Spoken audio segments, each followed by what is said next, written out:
directement ou bien insinuer dans le pensée que mon Dieu va exister. Et en pile dans l'eau, pas de profonde conviction que mon Dieu va exister, non. Ils ont peur parler devant mon Dieu. Si mon Dieu existait, si mon Dieu existait, il y a obligé qu'on ait à parler devant toujours. Et puisque on peut parler devant, nous préférons que Dieu va exister. Dans mon cœur, nous ne dit mon Dieu exister. Mais à nos bas, il y a une déclaration qui dit moi, c'est fait. On me pose la question, il dit est-ce qu'on s'est assis? Je dis oui, nous s'est assis. Il dit est-ce qu'on est fier de ce qu'on s'est assis? Je dis oui, nous fier de ce qu'on s'est assis. Il dit qui s'accorde fier de ce qu'on s'est assis? Monsieur dit fier de ce qu'on s'est assis parce que Ariel grand-père nous s'est assis. Nous fier de ce matin parce que grand-père nous s'est assis. Nous fier de ce matin parce que papa nous s'est assis. Nous fier de ce matin parce que là, ça a tué le mauvais nous et grâce à Dieu qui a fait.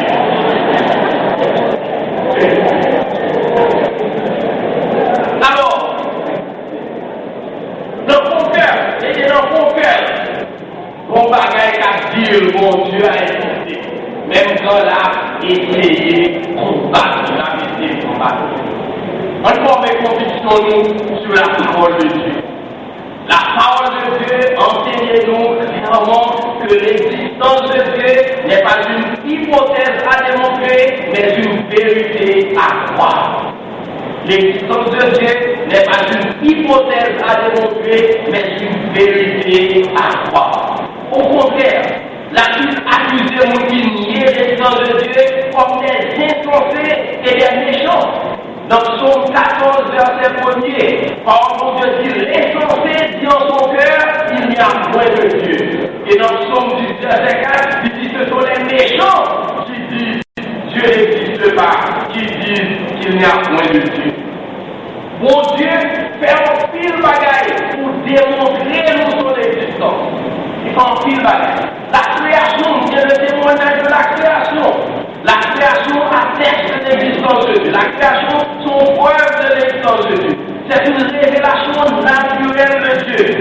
Dans Romains chapitre 1er, verset 19 et 20, l'apôtre Paul enseigne-nous que tout ça que nous besoin connaître de Dieu, les perfections invisibles de Dieu, sa puissance éternelle et sa divinité, se voit comme à l'œil nu dès qu'on les considère dans ses ouvrages. Ça veut dire dans l'œuvre de Dieu, dans la création, dans l'univers. Ça ne veut dire qu'on est pour assister dans le Dieu c'est vrai. Nous voyons à travers la création. Le psaume 19, c'est un hymne à la création. Côté le psalmiste montre nous que l'univers témoigne de l'étendue de Dieu. Les cieux racontent la gloire de Dieu et l'étendue manifeste l'œuvre du Seigneur.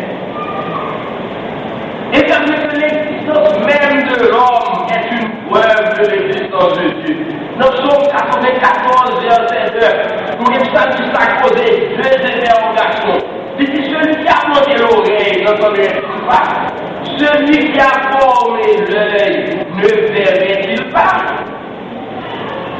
L'existence de l'homme est une preuve de l'existence de Dieu.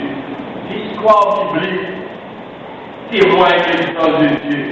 Personne n'est pas capable de suivre le déroulement de l'histoire biblique sans arriver à la conviction que Dieu existe. Personne n'est pas capable d'empêcher la main de Dieu dans tous les événements qui ont marqué la vie du peuple d'Israël. On nous voit dans Paris que le prophète Élie était avec les prophètes de Baal. Élie était une prière, lui demandait au Dieu pour l'agir de telle sorte que tout peuple a observé et a réalisé que c'est l'Éternel qui est Dieu et qu'il n'y en a point d'autre. Le roi 18, verset 36. Et après l'intervention miraculeuse de Dieu, ce peuple a dit, dans le roi 18, verset 39, c'est l'Éternel qui est Dieu. C'est l'Éternel qui est Dieu. Alors, évidemment, ça n'est autre chose qu'une démonstration de l'existence de Dieu. L'expérience chrétienne, c'est un argument qui est plus fort concernant l'existence de Dieu. À côté de la vérité historique, le meilleur argument en faveur de l'existence de Dieu. C'est notre témoignage personnel. Chaque chrétien doit être en mesure pour un témoignage que mon Dieu existe et mon Dieu a agi dans la vie. Le monde où mon Dieu va être a dit oui, il existe. Ça fait exister parce que nous le rencontrons toujours. Oui, mon Dieu, c'est parce que nous parlons avec. Oui, mon Dieu, c'est parce qu'il agit dans la vie. Oui, mon Dieu, c'est parce que nous sentons l'enfer. Mon Dieu, qui, à partir de notre témoignage, est un sauveur. Chers jeunes, frères et sœurs, oui, besoin de dire, après dire, Seigneur, je te loue, puisque je suis une créature si merveilleuse.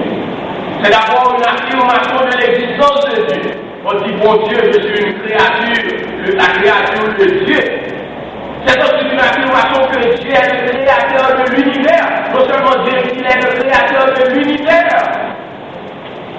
Vous pouvez certainement faire face à des théories qui vont chercher à expliquer l'origine de l'univers, l'origine de la vie dans le monde en mettant Dieu de côté.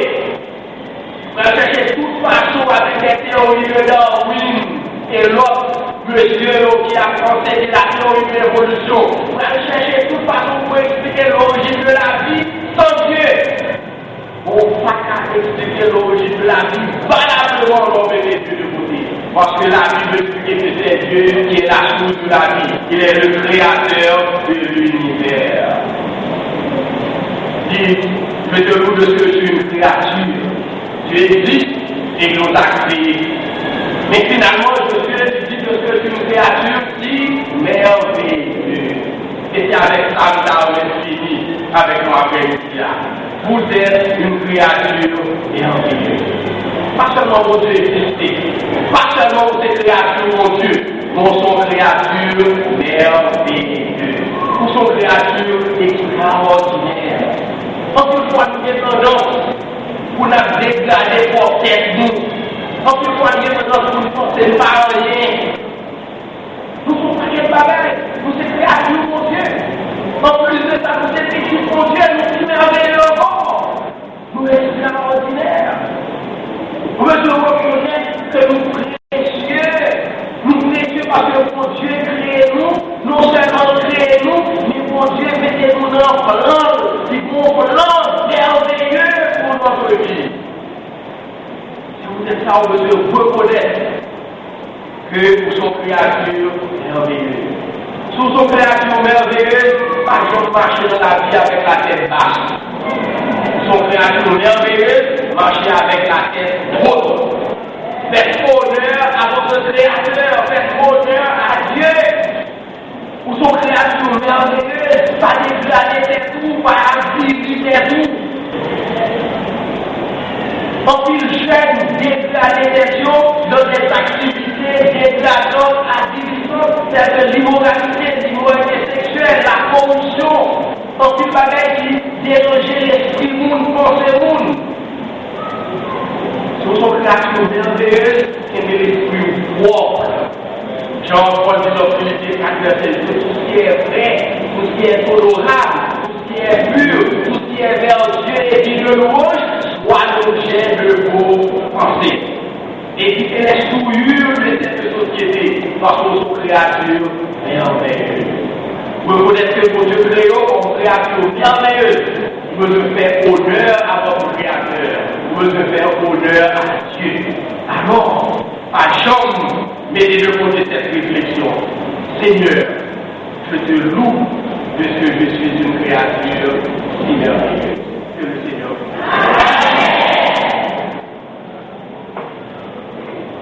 Et par le Saint-Esprit, nous sommes capables d'avoir de bons échos de la parole entendue. Et maintenant, nous demandons à Coral Abraham pour être capable d'exécuter pour nous, alors que nous demandons à nos frères et sœurs et à l'AMJ accueil pour qu'ils soient capables de recueillir pour nous les offrandes de l'Assemblée.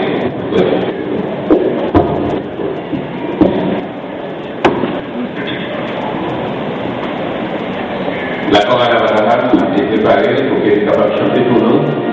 Et